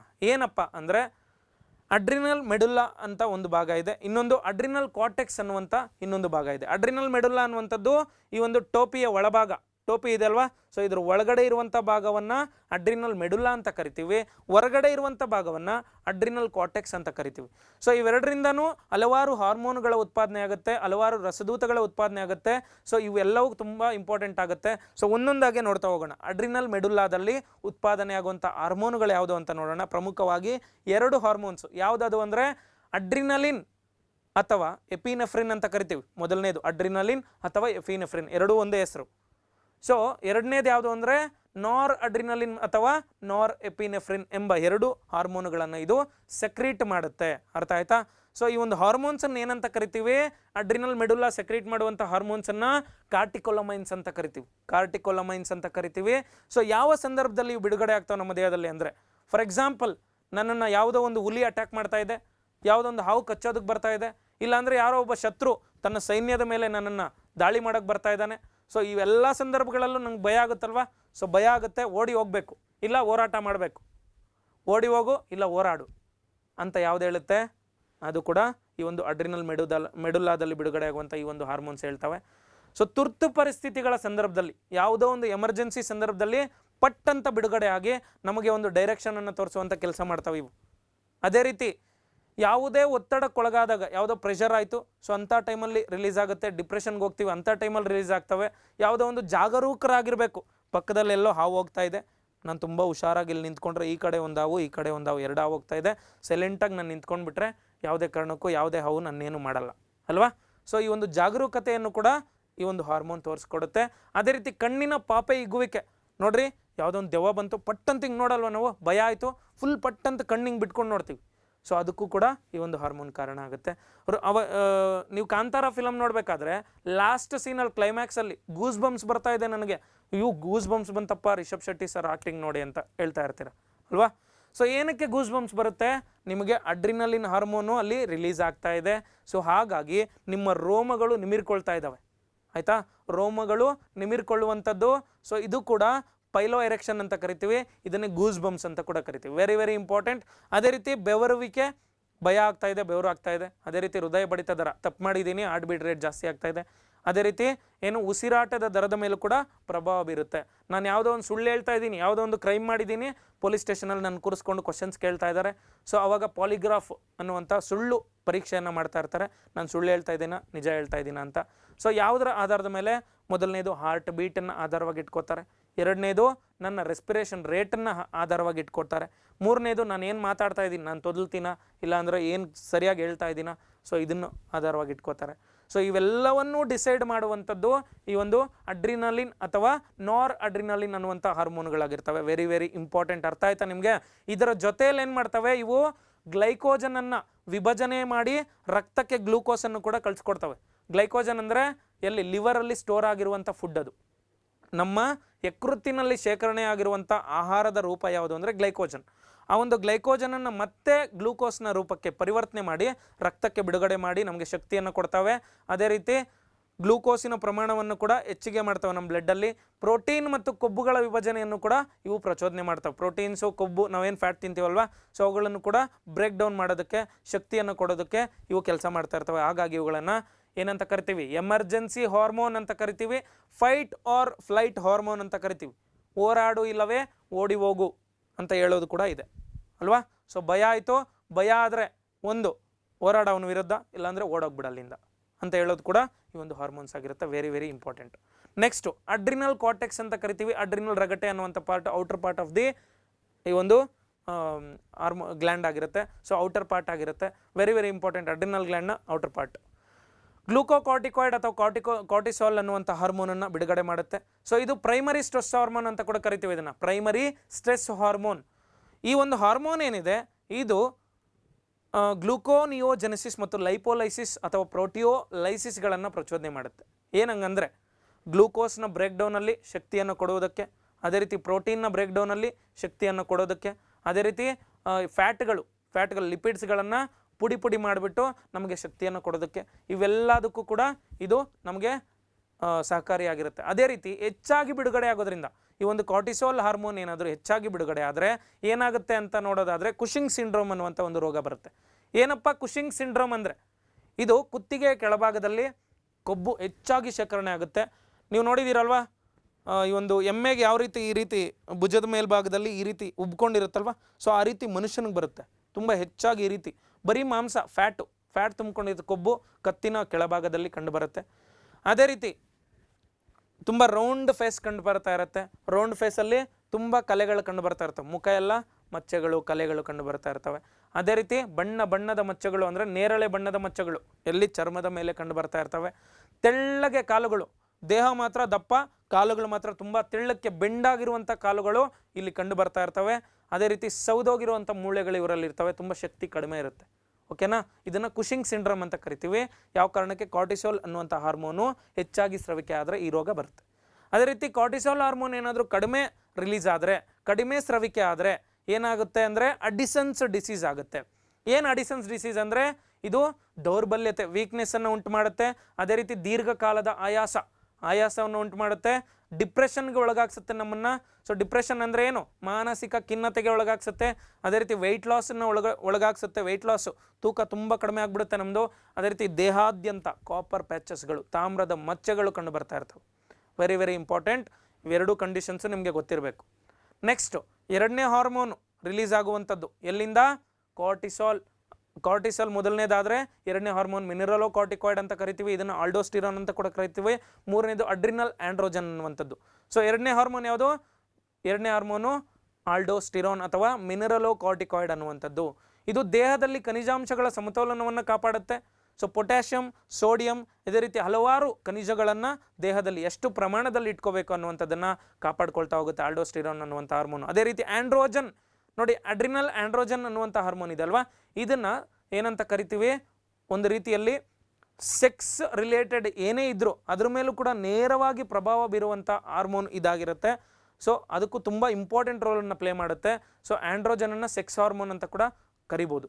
ಸೊ ಆ ರೋಲನ್ನು ಇಲ್ಲಿ ಪ್ಲೇ ಮಾಡ್ತಾ ಹೋಗುತ್ತೆ. ಯಾವ ರೀತಿ ಅಂದರೆ ಭೌತಿಕವಾಗಿ ಒಂದು ಮಗು ಪ್ರೌಢಾವಸ್ಥೆಯನ್ನು ತಲುಪೋದಕ್ಕೆ, ಅಂದರೆ ಒಬ್ಬ ಮಗು ಬೇಬಿ ಇರುತ್ತೆ, ಅದು ಡೆವಲಪ್ ಆಗ್ತಾ ಒಂದು ಮೆಚುರೇಷನ್ ಫೇಸನ್ನು ರೀಚ್ ಆಗಬೇಕು. ಸೊ ಅದಕ್ಕೂ ಹೆಲ್ಪ್ ಮಾಡುತ್ತಿದ್ದು ಪ್ಯೂಬರ್ಟಿ ಸ್ಟೇಜ್ಗೆ ಎಂಟ್ರಿ ಆಗೋದಕ್ಕೆ ಈ ಒಂದು ಹಾರ್ಮೋನ್ ಹೆಲ್ಪ್ ಮಾಡುತ್ತೆ. ಅದೇ ರೀತಿ ಆ ಮಗು ಬೆಳವಣಿಗೆ ಆಗ್ತಾ ಪ್ಯೂಬರ್ಟಿ ಸ್ಟೇಜನ್ನು ತಲುಪುತ್ತಲ್ವ, ಅಂದರೆ ಮೆಚುರೇಷನ್ ಫೇಸನ್ನು ದಾಟ್ಕೊಳ್ಳುತ್ತಲ್ವ. ಸೊ ಆ ಸಂದರ್ಭದಲ್ಲಿ ಏನಾಗುತ್ತೆ? ಗುಪ್ತಾಂಗಗಳ ಭಾಗದಲ್ಲಿ ಕೂದಲು ಬೆಳೆಯೋದಕ್ಕೆ ಸ್ಟಾರ್ಟ್ ಆಗುತ್ತೆ. ಸೊ ಅದಕ್ಕೂ ಕೂಡ ಅಡ್ರಿನಲ್ ಆಂಡ್ರೋಜನ್ ಕಾರಣ ಆಗುತ್ತೆ. ಮತ್ತು ಸ್ತ್ರೀಯರಲ್ಲಿ ಪ್ರಮುಖವಾಗಿ ಮೊಡವೆಗಳು ಉಂಟಾಗುತ್ತೆ. ಸ್ತ್ರೀಯರಲ್ಲಿ ಏನಾಗುತ್ತೆ, ಹೆಚ್ಚಾದರೆ ಆಂಡ್ರೋಜನ್ ಅಥವಾ ಆಲ್ಡೋಸ್ಟಿರೋನ್ ಹಾರ್ಮೋನ್ ಏನಾದರೂ ಹೆಚ್ಚಾದರೆ ಸ್ತ್ರೀಯರಲ್ಲಿ ಮೊಡವೆಗಳು ಕಾಣಿಸ್ತವೆ, ಹೆಚ್ಚು ಮೊಡವೆಗಳು, ಮುಖದಲ್ಲಿ ಕೂದಲು ಮೀಸೆ ಥರ ಗಡ್ಡ ಥರ ಕಾಣ್ತಾ ಇರುತ್ತೆ ಹೆಣ್ಮಕ್ಳಲ್ಲಿ. ಅದೇ ರೀತಿ ಗಂಡಸರ ಧ್ವನಿ ಕಾಣಿಸ್ಕೊಳ್ತಾ ಇರುತ್ತೆ, ಸ್ವಲ್ಪ ಗಂಡಸರ ಥರ ವರ್ತನೆ ಮಾಡ್ತಾ ಇರ್ತಾರೆ. ಇವೆಲ್ಲ ಲಕ್ಷಣಗಳು ಏನು ಮಾಡ್ತವೆ, ಈ ಒಂದು ಆಲ್ಡೋಸ್ಟಿರೋನ್ ಅಥವಾ ಆಲ್ಡೋಸ್ಟಿರೋನ್ ಅಲ್ಲ ಆಂಡ್ರೋಜನ್ ಹಾರ್ಮೋನ್ ಹೆಚ್ಚಿನ ಒಂದು ಸ್ರವಿಕೆಯಿಂದ ಕಾರಣ ಆಗುತ್ತೆ. ಎಲ್ಲಿ? ಹೆಣ್ಣಿನಲ್ಲಿ. ಅದೇ ರೀತಿ ಪುರುಷರಲ್ಲಿ ಏನಾಗ್ಬೋದಪ್ಪ, ಪುರುಷರಲ್ಲಿ ಏನಾಗುತ್ತೆ, ಲೈಂಗಿಕ ಆಸಕ್ತಿ ಕಡಿಮೆ ಆಗುತ್ತೆ. ಪುರುಷರಲ್ಲಿ ಲೈಂಗಿಕ ಆಸಕ್ತಿ ಕಡಿಮೆ ಆಗೋದ್ರ ಜೊತೆಯಲ್ಲಿ ಸ್ತ್ರೀಯರ ರೀತಿ ವರ್ತನೆ ಮಾಡ್ತಾ ಇರುತ್ತೆ. ಆ ಒಂದು ಪುರುಷ ಏನು ಮಾಡ್ತಾನೆ, ಸ್ತ್ರೀಯರ ರೀತಿಯಲ್ಲಿ ವರ್ತನೆ ಮಾಡೋದು, ಸ್ತ್ರೀಯರ ಜೊತೆಯಲ್ಲಿರೋದು, ಅವ್ರನ್ನೇ ಫ್ರೆಂಡ್ಸ್ ಮಾಡ್ಕೊಳ್ಳೋದು, ಬರೀ ಅವ್ರ ಜೊತೆಯಲ್ಲೇ ಸೇಫ್ ಝೋನನ್ನು ಮೇಂಟೈನ್ ಮಾಡ್ಕೊಳ್ಳೋದು. ಸೊ ಅದೇ ರೀತಿ ಸ್ತನಗಳ ಅಭಿವೃದ್ಧಿ ಅಂದರೆ ಚೆಸ್ಟ್ ಡೆವಲಪ್ಮೆಂಟ್ ಆಗ್ತಾ ಹೋಗುತ್ತೆ. ಸೊ ಈ ಒಂದು ಕಂಡೀಷನನ್ನು ಗೈನಕೋಮ್ಯಾಸ್ಟಿಯಾ ಅಂತ ಕರಿತೀವಿ. ಗೈನಕೋಮ್ಯಾಸ್ಟಿಯಾ ಎಂಬ ರೋಗ ಯಾರಲ್ಲಿ ಉಂಟಾಗುತ್ತೆ? ಪುರುಷರಲ್ಲಿ ಉಂಟಾಗುತ್ತೆ. ಯಾವ ಕಾರಣಕ್ಕೆ? ಈ ಒಂದು ಆಂಡ್ರೋಜನ್ ಹಾರ್ಮೋನ್ ಹೆಚ್ಚಿನ ಸ್ರವಿಕೆಯಿಂದ ಪುರುಷರಲ್ಲಿ ಗೈನಕೋಮ್ಯಾಸ್ಟಿಯಾ ಎಂಬ ರೋಗ ಉಂಟಾಗುತ್ತೆ. Very very important. ಅದೇ ರೀತಿ 8th ಒನ್ ವೆರಿ ಇಂಪಾರ್ಟೆಂಟ್ ಇದು ಗ್ಲ್ಯಾಂಡ್. ಇದು 8th ಒನ್ ಯಾವುದು? ಪ್ಯಾಂಕ್ರಿಯಾಸ್ ಅಂತ, ಮೇದೋಜೀರಕ ಗ್ರಂಥಿ ಅಂತ ಕರಿತೀವಿ. ಇದನ್ನು ಮಿಶ್ರ ಗ್ರಂಥಿ ಅಂತ ಕರಿತೀವಿ. ಈಗಾಗಲೇ ನಾನು ಹೇಳ್ಕೊಂಡು ಬರ್ತಾ ಇದ್ದೇನೆ. ಮೊದಲನೇದಾಗಿ ನಾನು ಹೇಳಿರುವಂಥದ್ದು ಗ್ಲ್ಯಾಂಡ್ಸ್ ಬಗ್ಗೆ, ಗ್ರಂಥಿಗಳ ಬಗ್ಗೆ. ಅಲ್ಲಿ 2 ಟೈಪ್ಸ್ ಗ್ರಂಥಿಗಳಿದೆ ಅಂತ ಹೇಳಿದೆ ನಾನು ಅಲ್ವಾ. ಸೊ ಮೊದಲನೇದು ಎಕ್ಸೋಕ್ರೈನ್ ಗ್ಲ್ಯಾಂಡು, ಎರಡನೇದು ಎಂಡೋಕ್ರೈನ್ ಗ್ಲ್ಯಾಂಡು. ಎಕ್ಸೋಕ್ರೈನ್ ಅಂದರೆ ಏನು? ಬಹಿರ್ಸ್ರಾವಕ ಗ್ರಂಥಿಗಳು. ಬಹಿರ್ ಅಂದರೆ ರಕ್ತವನ್ನು ಬಿಟ್ಟು ಏನು ಮಾಡ್ತವೆ, ತಮ್ಮ ನಳಿಕೆಗಳ ಓನ್ ಪೈಪ್ ಸಿಸ್ಟಮ್ಗಳ ಮುಖಾಂತರ ಟಾರ್ಗೆಟೆಡ್ ಆರ್ಗನ್ಗೆ ತಮ್ಮ ಕೆಮಿಕಲ್ಗಳನ್ನು ರೀಚ್ ಮಾಡುವಂಥ ಕೆಲಸ ಮಾಡ್ತಾ ಇರ್ತವೆ. ಸೊ ಅವುಗಳನ್ನು ಎಕ್ಸೋಕ್ರೈನ್ ಗ್ಲ್ಯಾಂಡ್ಸ್ ಅಂತ ಕರಿತೀವಿ ಅಲ್ವಾ. ಸೊ ಅದೇ ರೀತಿ ನೇರವಾಗಿ ರಕ್ತಕ್ಕೆ ಬಿಡುಗಡೆ ಮಾಡಿ ಯಾವುದೇ ಪೈಪ್ಗಳಿಲ್ಲದೆ ರಕ್ತದ ಮುಖಾಂತರ ಟಾರ್ಗೆಟೆಡ್ ಆರ್ಗನ್ ಅಥವಾ ಟಾರ್ಗೆಟೆಡ್ ಸೆಲ್ಸ್ಗೆ ರೀಚ್ ಮಾಡುವಂಥ ಕೆಲಸ ಮಾಡ್ತಾ ಇರುತ್ತೆ. ಯಾವುದು? ಎಂಡೋಕ್ರೈನ್ ಗ್ಲ್ಯಾಂಡ್ಸ್ ಅಥವಾ ಎಂಡೋಕ್ರೈನ್ ಗ್ಲ್ಯಾಂಡ್ಸ್ ಈ ಕೆಲಸವನ್ನು ಮಾಡ್ತಾ ಇರ್ತಾವಲ್ವಾ. ಸೊ ಇವೆರಡೂ ಕೆಲಸವನ್ನು ಮಾಡುತ್ತೆ. ಯಾವುದು? ಪ್ಯಾಂಕ್ರಿಯಾಸ್. ಎರಡೂ ಕೆಲಸವನ್ನು ಮಾಡುವ ಕಾರಣ ಇದನ್ನು ಮಿಶ್ರ ಗ್ರಂಥಿ, ಮಿಕ್ಸ್ಡ್ ಗ್ಲ್ಯಾಂಡ್ ಅಂತ ಕರಿತೀವಿ, ಅಥವಾ ಕಂಪೋಸಿಟ್ ಗ್ಲ್ಯಾಂಡ್ ಅಂತ ಕರಿತೀವಿ, ಸಂಯುಕ್ತ ಗ್ರಂಥಿ ಅಂತ ಕರಿತೀವಿ. ಅಂದರೆ ಯಾವುದರ ಸಂಯೋಜನೆ? ಇದು ಎಕ್ಸೋಕ್ರೈನ್ ಮತ್ತು ಎಂಡೋಕ್ರೈನ್ ಎರಡೂ ರೀತಿಯಲ್ಲಿ ಕೆಲಸ ಮಾಡ್ತಾ ಇರುತ್ತೆ. ನೋಡಿ, ಸಿಂಪಲ್ಲಾಗಿ ಒಂದು ವರ್ಡಲ್ಲಿ ಹೇಳೋದಾದರೆ ಯಾವ ರೀತಿ ಸರ್ ಎಕ್ಸೋಕ್ರೈನ್ ಆಗಿ ಕೆಲಸ ಮಾಡುತ್ತೆ ಅಂದರೆ, ಪ್ಯಾಂಕ್ರಿಯಾಟಿಕ್ ಜ್ಯೂಸನ್ನು, ಪ್ಯಾಂಕ್ರಿಯಾಟಿಕ್ ರಸವನ್ನು ಜೀರ್ಣಕ್ರಿಯೆಗೆ ಸಹಕಾರಿಯಾಗೋದಕ್ಕೋಸ್ಕರ ಇದು ನಳಿಕೆಗಳ ಮುಖಾಂತರ, ಪೈಪ್ಗಳ ಮುಖಾಂತರ ಸೆಕ್ರೀಟ್ ಮಾಡಿ ಕಳಿಸುತ್ತೆ. ಅರ್ಥ ಆಯ್ತಾ? ಅಲ್ಲಿ ಎಕ್ಸೋಕ್ರೈನ್ ಗ್ಲ್ಯಾಂಡ್ ಆಗಿ ಕೆಲಸ ಮಾಡ್ತಾ ಇದೆ. ಯಾವುದು? ಪ್ಯಾಂಕ್ರಿಯಾಸ್. ಅಲ್ಲಿ ಇಮೇಜ್ ತೋರಿಸಿದ್ದೀನಿ ನೋಡಿ. Pancreatic ಜ್ಯೂಸನ್ನು duodenum ಕೆನಲ್ಗೆ ಕಳಿಸ್ಕೊಡುತ್ತೆ. ಅಲ್ಲಿ ಎಕ್ಸೋಕ್ರೈನ್ ಗ್ಲ್ಯಾಂಡ್ ಆಗಿ ಕೆಲಸ ಮಾಡ್ತಾ ಇದೆ. ನೆಕ್ಸ್ಟು ಎಂಡೋಕ್ರೈನ್ ಗ್ಲ್ಯಾಂಡ್ ಆಗಿ ಎಲ್ಲೆಲ್ಲಿ ಕೆಲಸ ಮಾಡುತ್ತೆ ನೋಡಿ. ಆ ಒಂದು ಪ್ಯಾಂಕ್ರಿಯಾಸ್ನ ಸ್ವಲ್ಪ ಮೇಲ್ಭಾಗದಲ್ಲಿ ಲ್ಯಾಂಗರ್ ಹ್ಯಾನ್ಸ್ನ ಕಿರುದ್ವೀಪಗಳು ಅಂತ ಕಂಡು ಬರ್ತವೆ. ಐಲೆಟ್ಸ್ ಆಫ್ ಲ್ಯಾಂಗರ್ ಹ್ಯಾನ್ಸ್ ಅಂತ. ಇವು ಮಿಲಿಯನ್ ಗಟ್ಟಲೆ, ನಿಯರ್ಲಿ 1 ಮಿಲಿಯನ್ ಕಂಡು ಬರ್ತವೆ. 1 ಮಿಲಿಯನ್ ಐಲೆಟ್ಸ್ ಆಫ್ ಲ್ಯಾಂಗರ್ ಹ್ಯಾನ್ಸು ನಮ್ಮ ಈ ಒಂದು ಪ್ಯಾಂಕ್ರಿಯಾಸ್ನ ಮೇಲ್ಭಾಗದಲ್ಲಿ ಕಂಡು ಬರ್ತಾ ಇರ್ತವೆ. ಸೊ ಆ ಭಾಗದಲ್ಲಿ ಈ ಒಂದು ಪ್ಯಾಂಕ್ರಿಯಾಸು ಹಾರ್ಮೋನ್ಗಳನ್ನು ಉತ್ಪಾದನೆ ಮಾಡಿ ಬಿಡುಗಡೆ ಮಾಡ್ತಾ ಹೋಗುತ್ತೆ. ಸೊ ಅಲ್ಲಿ ಪ್ರಮುಖವಾಗಿ 2 ಜೀವಕೋಶಗಳು ಕಂಡು ಬರ್ತಾ ಇರ್ತವೆ. 2 ಜೀವಕೋಶಗಳು ಯಾವುದು? ಮೊದಲನೇದು ಆಲ್ಫಾ, ಎರಡನೇದು ಬೀಟಾ. ಓಕೆನಾ? ಐಲೆಟ್ಸ್ ಆಫ್ ಲ್ಯಾಂಗರ್ ಹ್ಯಾನ್ಸ್ ರೀಜನಲ್ಲಿ 2 ಜೀವಕೋಶಗಳು ಕಂಡು ಬರ್ತಾ ಇದೆ ಪ್ರಮುಖವಾಗಿ. ಆ ಒಂದು ಪ್ರಮುಖ ಜೀವಕೋಶಗಳಲ್ಲಿ ಮೊದಲನೇದು ಆಲ್ಫಾ, ಎರಡನೇದು ಬೀಟಾ. ಏನು ಕೆಲಸ ಮಾಡ್ತವೆ? ಆಲ್ಫಾ ಕೋಶಗಳು ಗ್ಲುಕಾಗೋನ್ ಎಂಬ ಹಾರ್ಮೋನನ್ನು ಪ್ರೊಡಕ್ಷನ್ ಮಾಡಿ ಏನು ಇದಕ್ಕೆ ಪ್ಯಾಂಕ್ರಿಯಾಸ್ಗೆ ಕಳಿಸ್ಕೊಡ್ತವೆ. ಸೊ ಪ್ಯಾಂಕ್ರಿಯಾಸು ಸೆಕ್ರೇಟ್ ಮಾಡುತ್ತೆ. ಯಾವ ಸಂದರ್ಭದಲ್ಲಿ ಅಂದರೆ, ನಮಗೆ ಆಯಾಸ ಆಗ್ತಾ ಇದೆ, ಹಸಿವಾಗ್ತಾ ಇದೆ, ಹಂಗ್ರಿ ಫೀಲ್ ಆಗ್ತಾ ಇದೆ, ಅದೇ ರೀತಿ ತುಂಬ ಸುಸ್ತಾಗ್ತಾ ಇದೆ, ಶಕ್ತಿನೇ ಇಲ್ಲ, ಅಂಥ ಟೈಮಲ್ಲಿ ಸ್ಟಾರ್ವೇಷನಲ್ಲಿ ಇರ್ತೀವಿ, ಉಪವಾಸವನ್ನು ಪಾಲನೆ ಮಾಡ್ತಾ ಇರ್ತೀವಿ. ಅಂಥ ಟೈಮಲ್ಲಿ ನಮ್ಗೆ ಶಕ್ತಿ ಬೇಕಲ್ವಾ. ಸೊ ಆ ಒಂದು ಶಕ್ತಿಯನ್ನು ಕೊಡೋದಕ್ಕೋಸ್ಕರ ಈ ಒಂದು ಆಲ್ಫಾ ಸೆಲ್ಸು ಗ್ಲುಕೋಗಾನನ್ನು ಉತ್ಪಾದನೆ ಮಾಡಿ ಕಳಿಸ್ಕೊಡ್ತವೆ. ಸೊ ಈ ಒಂದು ಗ್ಲುಕೋಗಾನ್ ಏನು ಮಾಡುತ್ತೆ, ಲಿವರಲ್ಲಿ ಸ್ಟೋರ್ ಆಗಿರುವಂಥ ಗ್ಲೈಕೋಜನ್ ಅಂದರೆ it's A complex food material. ಅರ್ಥ ಆಯ್ತಾ? ಸೊ ಕಾಂಪ್ಲೆಕ್ಸ್ ಶುಗರ್ ಅದು ಗ್ಲೈಕೋಜನ್ ಅನ್ನುವಂಥದ್ದು. ಸೊ ಆ ಒಂದು ಗ್ಲೈಕೋಜನ್ನನ್ನು ಏನು ಮಾಡುತ್ತೆ, ಗ್ಲೂಕೋಸ್ ಆಗಿ ಪರಿವರ್ತನೆ ಮಾಡಿ ಈ ಒಂದು ಗ್ಲುಕೋಗಾನ್ ಅನ್ನುವಂಥದ್ದು ರಕ್ತಕ್ಕೆ ಬಿಡುಗಡೆ ಮಾಡಿ ರಕ್ತದಲ್ಲಿ ಗ್ಲೂಕೋಸ್ ಲೆವೆಲ್ಸನ್ನು ಹೆಚ್ಚಿಸಿ ನಮಗೆ ಶಕ್ತಿಯನ್ನು ಕೊಡುವಂಥ ಕೆಲಸ ಈ ಒಂದು ಗ್ಲುಕೋಗಾನ್ ಮಾಡ್ತಾ ಇರುತ್ತೆ. Very very important. ಅದೇ ರೀತಿ ಬೀಟಾ ಸೆಲ್ಸ್ ಏನು ಮಾಡ್ತಾವಪ್ಪ? ಬೀಟಾ ಸೆಲ್ಸು ಇನ್ಸುಲಿನನ್ನು ಪ್ರೊಡಕ್ಷನ್ ಮಾಡ್ತವೆ. ಬೀಟಾ ಸೆಲ್ಸು ಇನ್ಸುಲಿನನ್ನು ಪ್ರೊಡಕ್ಷನ್ ಮಾಡಿ ಏನು ಮಾಡ್ತವೆ? ಇನ್ಸುಲಿನನ್ನು ಪ್ಯಾಂಕ್ರಿಯಾಸ್ಗೆ ಕಳಿಸ್ಕೊಡ್ತವೆ. ಆ ಒಂದು ಪ್ಯಾಂಕ್ರಿಯಾಸ್ ಬೀಟಾ ಸೆಲ್ಸ್ಗಳಿಂದ ಪಡ್ಕೊಂಡಂತಹ ಆ ಒಂದು ಇನ್ಸುಲಿನನ್ನು ಯಾವಾಗ ಬೇಕೋ ಆವಾಗ ಬಿಡುಗಡೆ ಮಾಡ್ತಾ ಇರುತ್ತೆ. ಅರ್ಥ ಆಯ್ತಾ? ಸೊ ಈ ಇನ್ಸುಲಿನ್ ಏನು ಕೆಲಸ ಮಾಡುತ್ತೆ, ರಕ್ತದಲ್ಲಿ ಸಕ್ಕರೆಗಳ ಪ್ರಮಾಣ ಜಾಸ್ತಿ ಆದರೆ, ಗ್ಲೂಕೋಸ್ನ ಪ್ರಮಾಣ ಜಾಸ್ತಿ ಆದರೆ, ಅಥವಾ ಫುಡ್ ಜಾಸ್ತಿ ಆದರೆ, ಫುಡ್ ಕಂಟೆಂಟು, ನ್ಯೂಟ್ರಿಯೆಂಟ್ಸು, ಮಿನರಲ್ಸ್ ಎಲ್ಲ ಜಾಸ್ತಿ ಆದರೆ ಏನು ಮಾಡುತ್ತೆ, ಅದನ್ನು ಹೀರಿಕೊಂಡು ಅದನ್ನು ಗ್ಲೈಕೋಜನ್ ರೂಪಕ್ಕೆ ಪರಿವರ್ತನೆ ಮಾಡಿ ಅದು ಸ್ಟೋರ್ ಮಾಡುವಂಥ ಕೆಲಸವನ್ನು ಮಾಡ್ತಾ ಇರುತ್ತೆ. ಸ್ಟೋರ್ ಮಾಡುವಂಥ ಕೆಲಸ ಯಾವ್ದು ಮಾಡುತ್ತೆ, ಇನ್ಸುಲಿನ್ ಮಾಡ್ತಾ ಇರುತ್ತೆ ಆ ಕೆಲಸವನ್ನು. ಅದೇ ರೀತಿ ಗ್ಲೂಕೋಸ್ನಲ್ಲಿ ಅಂದರೆ ರಕ್ತದಲ್ಲಿ ಗ್ಲೂಕೋಸ್ನ ಸ್ಟೆಬಿಲಿಟಿ ಅಥವಾ ಸಮಸ್ಥಿತಿಯನ್ನು ಕಾಪಾಡುವಂಥ ಕೆಲಸ ಮಾಡ್ತಾ ಇರುತ್ತೆ. ಅದಕ್ಕೆ ಹೋಮಿಯೋಸ್ಟಾಸಿಸ್ ಸ್ಟೇಜನ್ನು ಮೇಂಟೈನ್ ಮಾಡ್ತಾ ಇರುತ್ತೆ. ಇದರ ಜೊತೆ ಹೆಪಟೋಸೈಟ್ ಮತ್ತು ಅಡಿಪೋಸೈಟ್ ಎಂಬ ಬೊಜ್ಜು ಅಂಗಾಂಶಗಳಿಗೆ ರಕ್ತದ ಗ್ಲೂಕೋಸನ್ನು ಸಾಗಿಸುತ್ತೆ, ಲಿವರ್ಗೂ ಸಾಗಿಸುತ್ತೆ. ಅದೇ ರೀತಿ ಇವೆರಡು ಬೊಜ್ಜು ಅಂಗಾಂಶಗಳು ಅಂದರೆ ಫ್ಯಾಟ್ ಟಿಶ್ಯೂಗಳಿಗೂ ಕೂಡ ಟ್ರಾನ್ಸ್ಪೋರ್ಟ್ ಮಾಡಿ ಯಾವ ರೀತಿ ಅವುಗಳನ್ನು ಬಳಸ್ಕೋಬೇಕು ಮತ್ತು ಹೀರ್ಕೋಬೇಕು ಅನ್ನುವಂಥದ್ದನ್ನು ಕೂಡ ಇದು ಕಂಟ್ರೋಲ್ ಮಾಡ್ತಾ ಇರುತ್ತೆ. ಸೊ ಎಷ್ಟು ಬಳಕೆ ಮಾಡ್ಕೋಬೇಕು, ಹೆಂಗೆ ಬಳಕೆ ಮಾಡ್ಕೋಬೇಕು ಅನ್ನುವಂಥದ್ದನ್ನು ಕೂಡ ಇದು ಡೈರೆಕ್ಟ್ ಮಾಡ್ತಾ ಇರುತ್ತೆ. ಸೊ ಒಂದು ಅಂಗಾಂಶಗಳಿಗೆ. ಅರ್ಥ ಆಯ್ತಾ? Very very important. ಅದೇ ರೀತಿ ಇನ್ಸುಲಿನ್ ಮತ್ತು ಗ್ಲೂಕೋಗೋನ್ ಜೊತೆಯಾಗಿ ನಮ್ಮ ರಕ್ತದಲ್ಲಿ ಬ್ಲಡ್ ಶುಗರ್ ಲೆವೆಲ್ಸನ್ನು ಕಾಪಾಡ್ಕೊಳ್ತಾ ಇರ್ತವೆ. ಶುಗರ್ ಲೆವೆಲ್ಸನ್ನು ಅಥವಾ ಗ್ಲೂಕೋಸ್ ಲೆವೆಲ್ಸನ್ನು ರಕ್ತದಲ್ಲಿ ಗ್ಲುಕೋಗಾನ್ ಮತ್ತು ಇನ್ಸುಲಿನ್ ಎರಡು ಜೊತೆಗೂಡಿ ಮಾಡ್ತಾ ಇರ್ತವೆ. Very very important. ಇನ್ಸುಲಿನ್ ಕೊರತೆ ಆದರೆ, ಫಾರ್ ಎಕ್ಸಾಂಪಲ್ ಈ ಬೀಟಾ ಸೆಲ್ಸ್ ಏನಾದರೂ ಇನ್ಸುಲಿನ್ ಪ್ರೊಡಕ್ಷನ್ ಕಡಿಮೆ ಮಾಡಿಬಿಟ್ರೆ, ಸೊ ಇನ್ಸುಲಿನ್ ಕೊರತೆ ಆಗುತ್ತೆ ಬಾಡಿಯಲ್ಲಿ, ನಮ್ಮ ದೇಹದಲ್ಲಿ. ಅಂಥ ಸಂದರ್ಭದಲ್ಲಿ ನಮಗೆ ಒಂದು ರೋಗ ಬರುತ್ತೆ, ರಕ್ತದಲ್ಲಿ ಗ್ಲೂಕೋಸ್ ಲೆವೆಲ್ಸ್ ಜಾಸ್ತಿ ಆಗಿಬಿಡ್ತವೆ. ಸೊ ರಕ್ತ ಪೂರ್ತಿ ಸಕ್ಕರೆನೇ ತುಂಬಿಕೊಳ್ಳುತ್ತೆ. ಸೊ ಸಕ್ಕರೆ ತುಂಬಿಕೊಂಡು ಮೂತ್ರದಲ್ಲಿ ಸಕ್ಕರೆ ಅಂಶ ಹೊರಗಡೆ ಹೋಗ್ತಾ ಇರುತ್ತೆ. ಅಂದರೆ ಸಕ್ಕರೆ ಬರಲ್ಲ ಹೊರಗಡೆ.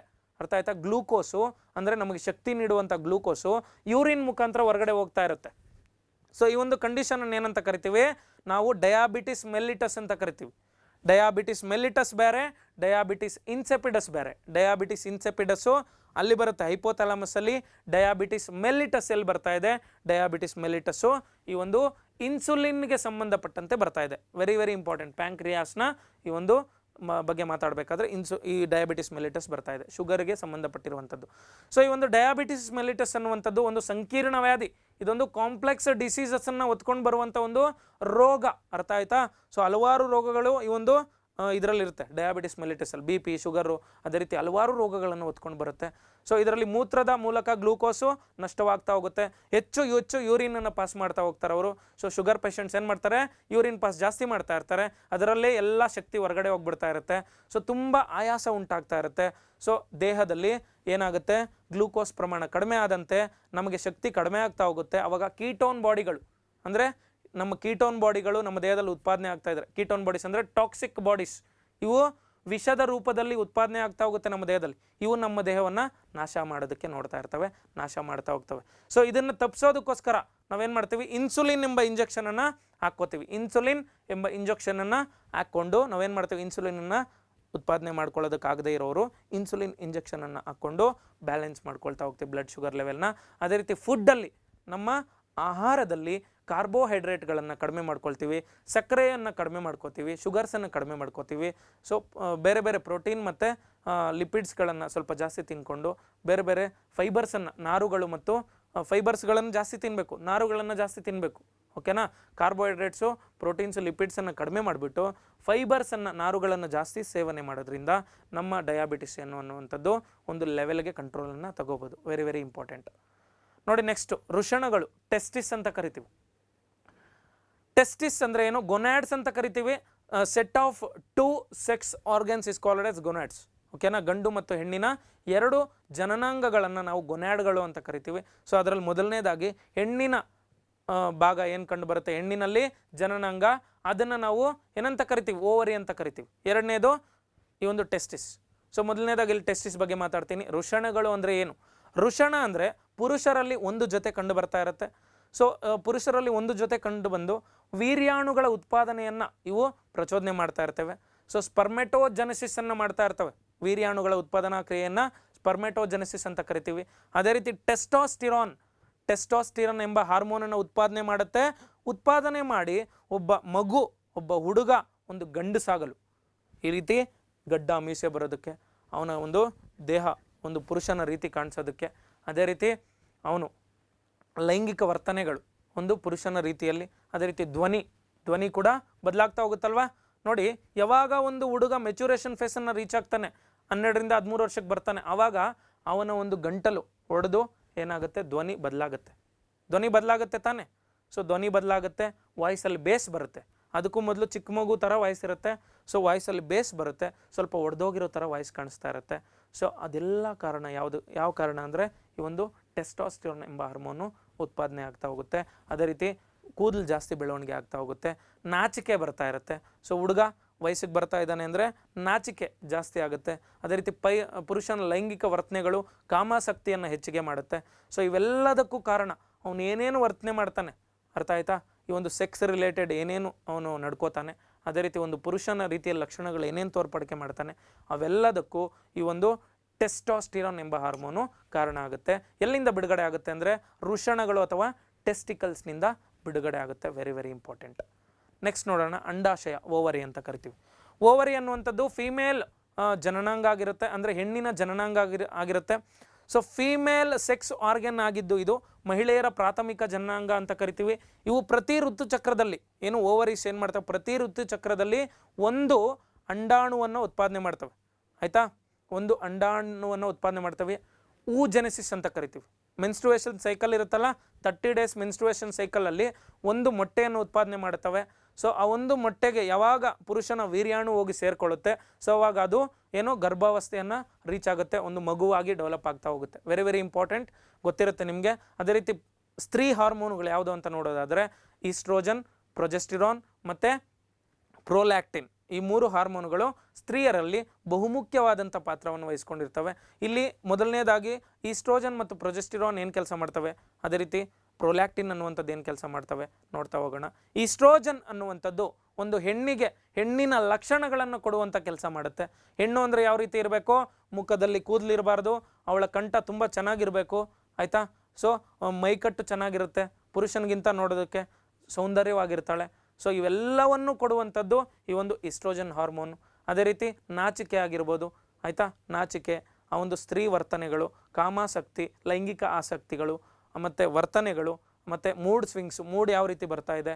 ಸೊ ಸ್ತನಗಳ ಅಭಿವೃದ್ಧಿ, ಸ್ತನಗಳು ಯಾವಾಗ ಮೆಚುರೇಷನ್ ಫೇಸ್ಗೆ ರೀಚ್ ಆಗ್ತಾಳೆ ಸ್ತ್ರೀ, ಆವಾಗ ಡೆವಲಪ್ ಆಗ್ತಾ ಹೋಗ್ತವೆ, ಚೆಸ್ಟ್ ಪಾರ್ಟು ಡೆವಲಪ್ ಆಗ್ತಾ ಹೋಗುತ್ತೆ. ಅದೇ ರೀತಿ ಮೇಲುಸ್ತರದ ಧ್ವನಿ ಬದಲಾಗ್ತಾ ಹೋಗುತ್ತೆ. ಸೊ ಇವೆಲ್ಲದಕ್ಕೂ ಈಸ್ಟ್ರೋಜನ್ ಕಾರಣವಾದರೆ, ಪ್ರೊಜೆಸ್ಟಿರಾನ್ ಎಂಬ ಹಾರ್ಮೋನು ಯಾವಾಗ ಆ ಒಂದು ಹೆಣ್ಣು ಪ್ರೆಗ್ನೆನ್ಸಿ ಸ್ಟೇಜ್ಗೆ ಒಳಗಾಗ್ತಾಳೆ, ಅಂದರೆ ತನ್ನ ಅಂಡಾಣುವಿನ ಜೊತೆಯಲ್ಲಿ, ತನ್ನ ಮೊಟ್ಟೆ ಜೊತೆಯಲ್ಲಿ ಪುರುಷನ ಒಂದು ವೀರ್ಯಾಣು ಸೇರಿಕೊಂಡು ಒಂದು ಭ್ರೂಣ ಅಭಿವೃದ್ಧಿ ಆಗ್ತಾ ಹೋಗುತ್ತಲ್ವ, ಆ ಒಂದು ಕಂಡೀಷನ್, ಆ ಸಂದರ್ಭದಲ್ಲಿ ಪ್ರೊಜೆಸ್ಟಿರಾನ್ ಎಂಬ ಹಾರ್ಮೋನ್ ಬಿಡುಗಡೆ ಆಗಿ ಆ ಪ್ರೆಗ್ನೆನ್ಸಿಯನ್ನು ಕಾಪಾಡಿಕೊಳ್ಳುವಂಥ ಕೆಲಸ ಮಾಡ್ತಾ ಇರುತ್ತೆ. ಅರ್ಥ ಆಯ್ತಾ, ಭ್ರೂಣಾವಸ್ಥೆಯನ್ನು ಕಾಪಾಡುವಂಥ ಕೆಲಸ ಈ ಪ್ರೊಜೆಸ್ಟಿರಾನ್ ಎಂಬ ಹಾರ್ಮೋನ್ ಮಾಡ್ತಾ ಇರುತ್ತೆ. ಸೊ ಯಾವ ಒಂದು ಸ್ತ್ರೀಯರಲ್ಲಿ ಈ ಪ್ರೊಜೆಸ್ಟಿರಾನ್ ಹಾರ್ಮೋನ್ ಸರಿಯಾಗಿ ಬಿಡುಗಡೆ ಆಗಲ್ಲ, ಅವರಲ್ಲಿ ಬಂಜೆತನ ಉಂಟಾಗುತ್ತೆ. ಬಂಜೆತನ ಅಂದರೆ ಇನ್ಫರ್ಟಿಲಿಟಿ ಉಂಟಾಗುತ್ತೆ, ಅರ್ಥ ಆಯ್ತಾ. ಸೊ ಅವರಲ್ಲಿ ಮಕ್ಕಳಾಗೋದು ಕಷ್ಟ. ಅದೇ ರೀತಿ ಪ್ರೊಜೆಸ್ಟಿರಾನ್ ಎಂಬ ಹಾರ್ಮೋನು ಈಗಾಗಲೇ ಹೇಳ್ದಂಗೆ ನಾನು ಗರ್ಭಾವಸ್ಥೆಯನ್ನು ಕಾಪಾಡುತ್ತೆ, ಸ್ತನಗ್ರಂಥಿಗಳ ಮೇಲೆ ಪ್ರಮುಖ ಕಾರ್ಯವನ್ನು ನಿರ್ವಹಿಸುತ್ತೆ, ಆ ಹಾಲನ್ನು ಶೇಖರಿಸುವ ಚೀಲದಂತಹ ರಚನೆಗಳನ್ನು ಉತ್ಪಾದನೆ ಮಾಡುತ್ತೆ, ಆಯಿತಾ. ಮಿಲ್ಕ್ ಸ್ಯಾಕ್ಗಳನ್ನು ಎಲ್ಲಿ, ಮ್ಯಾಮರಿ ಗ್ಲ್ಯಾಂಡ್ಸಲ್ಲಿ ಪ್ರೊಡಕ್ಷನ್ ಮಾಡಿಕೊಳ್ಳುತ್ತೆ. ಸೊ ಅದೇ ರೀತಿ ಮಿಲ್ಕ್ ಪ್ರೊಡಕ್ಷನ್ಗೆ ಬೇಕಾಗಿರುವಂಥ ಪ್ರೋಲ್ಯಾಕ್ಟಿನ್ ಎಂಬ ಒಂದು ಹಾರ್ಮೋನನ್ನು ಕೂಡ ಇದರ ಜೊತೆ ಸೇರಿಕೊಂಡು ಹಾಲು ಉತ್ಪಾದನೆ ಆಗಿ, ಹಾಲು ತಾಯಿ ಮತ್ತು ಮಗುವಿನ ನಡುವೆ ಯಾವ ರೀತಿ ಹಂಚಿಕೆ ಆಗುತ್ತೆ, ತಾಯಿಗೆ ಹಾಲು ಉತ್ಪಾದನೆ ಆದರೆ ಮಗುವಿಗೆ ಲ್ಯಾಕ್ಟೇಷನ್ ಮಾಡ್ಬೋದು, ಹಾಲನ್ನು ಉಣಿಸ್ಬೋದಲ್ವಾ. ಸೊ ಆ ಒಂದು ಕಾರ್ಯವನ್ನು ಇದು ಮಾಡ್ತಾ ಇರುತ್ತೆ. Very very important. ಸೊ ಇದನ್ನು ಪ್ರೆಗ್ನೆನ್ಸಿ ಹಾರ್ಮೋನ್ ಅಂತ ಕರಿತೀವಿ, ಪ್ರೊಜೆಸ್ಟಿರಾನ್, ಓಕೆನಾ, ಪ್ರೆಗ್ನೆನ್ಸಿ ಹಾರ್ಮೋನ್. ಪ್ರೋಲ್ಯಾಕ್ಟಿನ್ ಹಾರ್ಮೋನ್ ಬಿಡುಗಡೆ ಆದರೆ ಮಾತ್ರ ತಾಯಿಯ ಒಂದು ಸ್ತನಗ್ರಂಥಿಗಳಲ್ಲಿ ಹಾಲಿನ ಉತ್ಪಾದನೆ ಆಗುತ್ತೆ. ಸೊ ಹಾಲು ಹೊರಗಡೆ ಬರಬೇಕು ಅಂದರೆ ಆಕ್ಸಿಟೋಸಿನ್ ಕೂಡ ಅಲ್ಲಿ ಕೆಲಸ ಮಾಡಬೇಕು, ಅರ್ಥ ಆಯ್ತಾ. ಆಕ್ಸಿಟೋಸಿನ್ ಕೆಲಸ ಮಾಡಿದ್ರೆ ಹಾಲು ಹೊರಗಡೆ ಬರುತ್ತೆ.